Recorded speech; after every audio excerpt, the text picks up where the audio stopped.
দর্শক আমন্ত্রণ জানাচ্ছি বিনোদন ভিত্তিক সংবাদ বুলেটিন কালের বিনোদনে। দেশ বিদেশের বিনোদনের নানা খবর নিয়ে সাথে আছি আমি শার্লিন।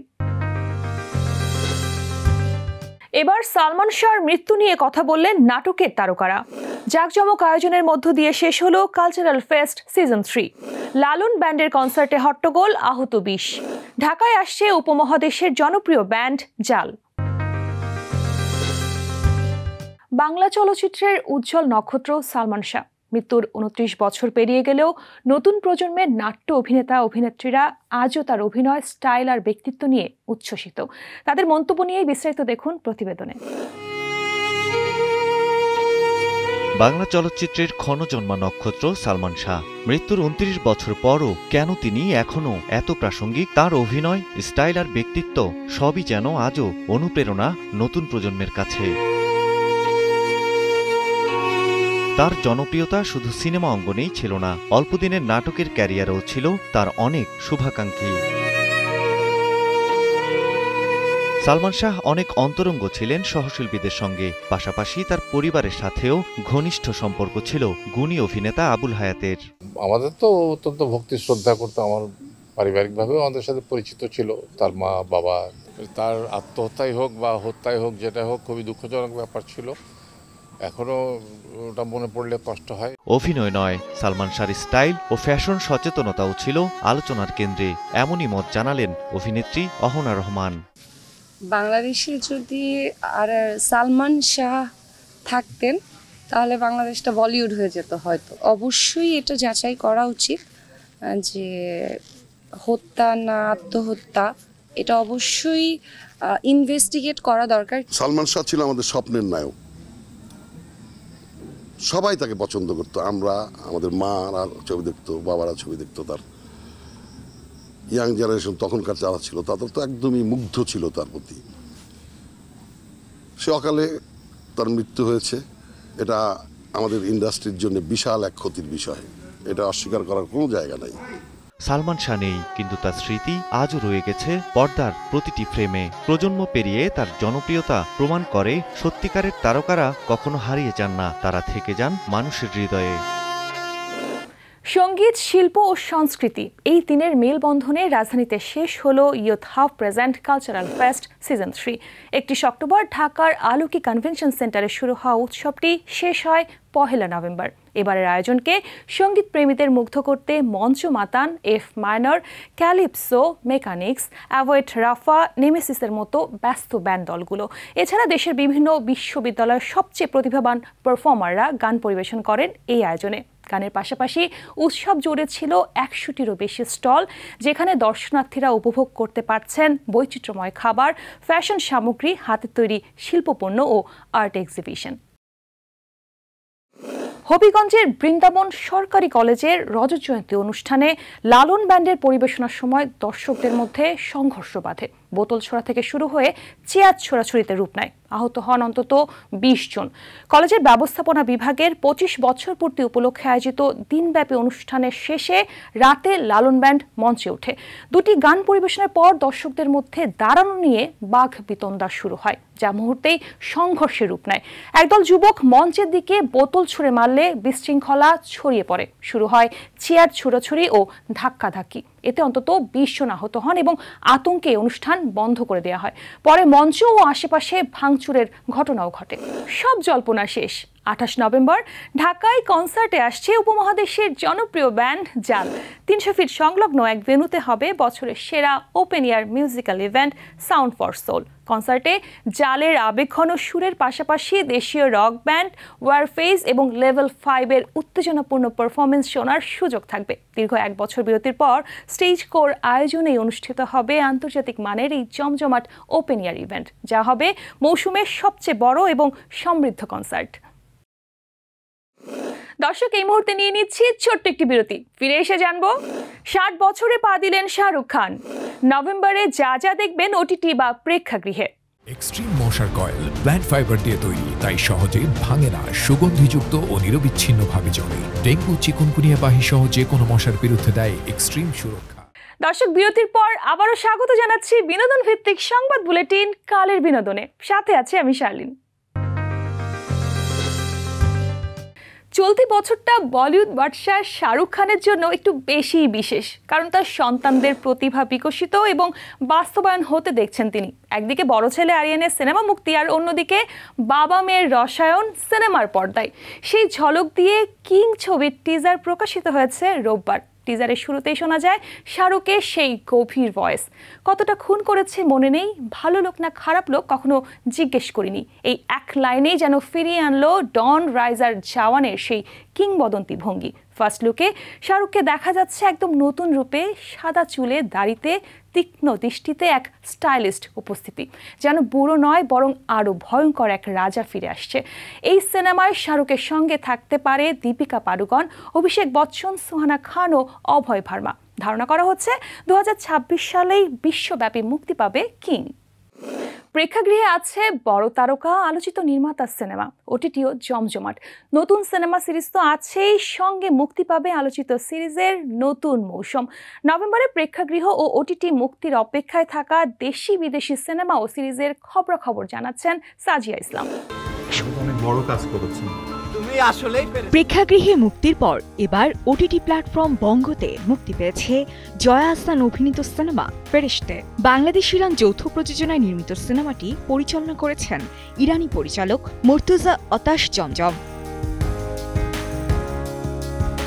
ছোট পর্দার আলোচিত জুটি ইয়াশ রোহান ও টোটিনিকে নিয়ে চরকি অরিজিনালস মুভি তোমার জন্য মন নির্মাণ করেছেন শিহাব শাহীন।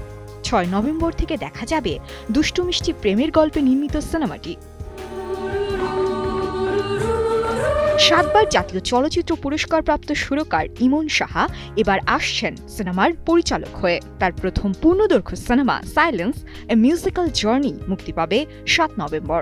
এই ছবির ফার্স্ট লুক পোস্টারে প্রধান চরিত্রের 3 অভিনয় শিল্পী ইত্তেখাব দিনার, নীলাঞ্জনা নীলা ও সাইমন সাদিককে দেখা গেছে। নির্মাতা মোহাম্মদ তৌকির ইসলামের প্রথম পূর্ণদৈর্ঘ্য চলচ্চিত্র দেলুপি খুলনায় মুক্তি পাচ্ছে 7 November.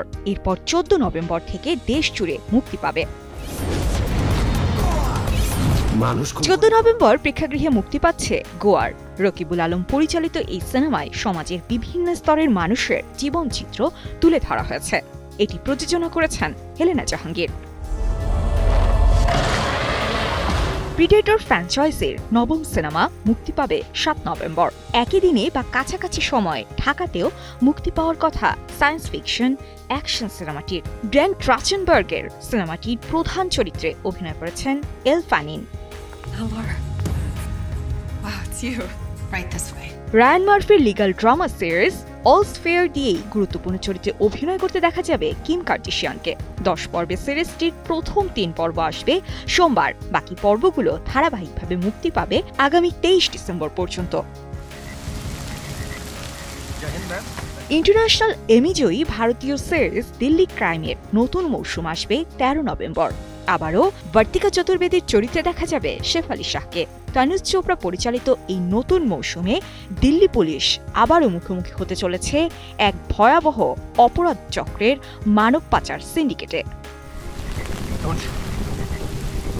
Middle class man world class spy tag দিয়ে সিরিজের প্রথম মৌসুমে মনোজ বাজপাই অভিনীত শ্রীকান্ত তিওয়ারির চরিত্রটি পরিচিতি দেওয়া হয়েছিল।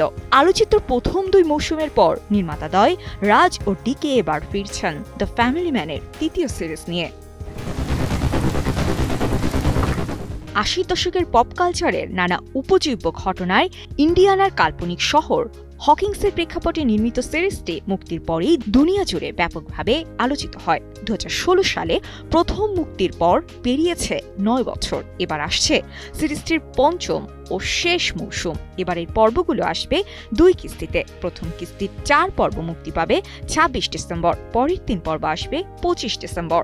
প্রথম কিস্তির 4 পর্ব মুক্তি পাবে 26 নভেম্বর, এরপরে 3 পর্ব আসবে 25 ডিসেম্বর। সাজিয়া ইসলাম, কালের কণ্ঠ। দর্শক, সময় হলো আরো একটা ছোট্ট বিরতির। ফিরে এসে জানবো প্রাকৃতিক অ্যান্টিবায়োটিক আছে যেসব খাবারে। কালির দাগ মুছে ফেলুন ঘরোয়া জাদুতে।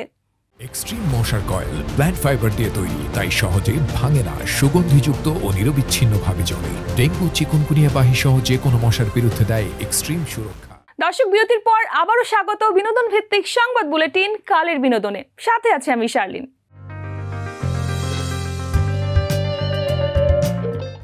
অ্যান্টিবায়োটিক মানে কি শুধু ডক্টরের দেয়া ট্যাবলেট আর ক্যাপসুল? না, মোটেও না। প্রকৃতির ভেতরেও লুকিয়ে আছে এমন রোগ প্রতিরোধের শক্তি যা অনেক সময় আধুনিক ওষুধকেও হার মানায়। আমাদের প্রতিদিনের খাওয়ার মধ্যেই আছে এই গোপন প্রাকৃতিক অ্যান্টিবায়োটিকগুলো। বিস্তারিত প্রতিবেদনে। ভাবুন তো, রান্নাঘরের এক কোনায় রাখা রসুন, মধু বা আদা এগুলোই হতে পারে নানান রোগের প্রাকৃতিক প্রতিষেধক। তাহলে চলুন জেনে নেওয়া যাক কোন খাবারের ভেতর লুকিয়ে আছে কোন রোগের ওষুধ। রসুন সুপারফুড হিসেবেই পরিচিত। এতে থাকা অ্যান্টিভাইরাল, অ্যান্টিফাঙ্গাল অ্যান্ড মাইক্রোবিয়াল উপাদান অ্যান্টিবায়োটিক হিসেবে কাজ করে এবং অ্যালিসিন উপাদান সংক্রমণের বিরুদ্ধে কাজ করে। এটি হালকা রান্না বা কাঁচা খেলে উপকার পাওয়া যায়। জাম্বুরা বীজ নানা ধরনের ব্যাকটেরিয়াজনিত সংক্রমণ সারাতে কাজ করে। আদা ক্যান্সারের ঝুঁকি এবং নানা ধরনের হরমোনজনিত জটিলতা কমায়। এছাড়াও নিয়মিত আদা খেলে শরীরের রোগ প্রতিরোধ ক্ষমতা বাড়ে। বাঁধাকপিতে থাকা সালফার গ্যাস উৎপন্ন করে, একই সঙ্গে এটি শরীরের ক্ষতিকর সেলগুলো ধ্বংস করে। রান্নার চেয়ে কাঁচা খেলে এর অ্যান্টিব্যাকটেরিয়াল উপাদান বেশি কাজ করে। নারিকেলের তেলে থাকা অ্যান্টিঅক্সিডেন্ট, অ্যান্টিফাঙ্গাল ও অ্যান্টি মাইক্রোবিয়াল উপাদান রোগ প্রতিরোধ ক্ষমতা বাড়ায়। ওজন কমানো থেকে শুরু করে ক্যান্সার প্রতিরোধে উপকারী অ্যাপেল সিডার ভিনেগার। এতে থাকা অ্যান্টিসেপটিক উপাদান প্রাকৃতিক অ্যান্টিবায়োটিক হিসেবে কাজ করে। জলপাইয়ের পাতা ও জলপাইয়ের তেলে প্রচুর স্বাস্থ্য উপকারিতা পাওয়া যায়। এমনকি জলপাইয়ের পাতা জ্বর সারাতে প্রাকৃতিক উপাদান হিসেবে ব্যবহৃত হয়। এতে থাকা অ্যালিনোলিক অ্যাসিড ক্ষতিকর ব্যাকটেরিয়া, ভাইরাস ও ফাঙ্গাল ধ্বংস করতে ভূমিকা রাখে। প্রকৃতির এই উপহারগুলো শুধু রোগ প্রতিরোধী নয়, সার্বিক সুস্থতা বজায় রাখতেও দারুণ সহায়। শার্লিন সুমি, কালের কণ্ঠ। অসাবধানতার কারণে শখের জামাটাতে লেগে গেছে কলমের কালির দাগ। এখন এই দাগ তুলতে গিয়ে পড়ে গেছেন বিপাকে। কিছুতেই উঠছে না। তবে মন খারাপের কিছু নেই, কারণ খুব সহজে কাপড়ের এই দাগ তোলা যায়। দাগের জায়গা ভিজিয়ে তাতে সামান্য লবণ ছিটিয়ে ভেজা টিস্যু দিয়ে আলতো করে ঘষুন, এরপর পানি দিয়ে ধুয়ে ফেলুন। চাইলে নেইল পলিশ রিমুভার সরাসরি লাগিয়ে ঘষে নিতে পারেন, দাগ মিলিয়ে যাবে। হেয়ার স্প্রে ছিটিয়ে শুকিয়ে গেলে আবার স্প্রে করে ব্রাশ করুন, তারপর ধুয়ে ফেলুন। 2 চা চামচ ভিনেগার ও 3 চা চামচ কর্নস্টার্চ মিশিয়ে পেস্ট বানিয়ে লাগান। শুকিয়ে গেলে ব্রাশ করে ধুয়ে ফেলুন। আরও সহজ বিকল্প হতে পারে লেবুর রস বা টুথপেস্ট। দাগের জায়গায় লাগিয়ে কিছুক্ষণ রেখে ধুয়ে নিলেই জামা হয়ে উঠবে একদম পরিষ্কার। এই টিপসগুলো মেনে চলুন, দেখবেন কালির দাগ উধাও আর আপনার প্রিয় জামাটিও হবে আগের মতোই ঝকঝকে। দর্শক, এই ছিল বিনোদন ভিত্তিক সংবাদ বুলেটিন কালের বিনোদনের আজকের আয়োজন। বিনোদন ও লাইফস্টাইলের সব খবর জানতে ভিজিট করুন আমাদের ফেসবুক পেজ ও ইউটিউব চ্যানেল। কাল ঠিক একই সময়ে আবারও দেখা হবে। ততক্ষণ পর্যন্ত ভালো থাকুন, কালের কণ্ঠের সাথেই থাকুন।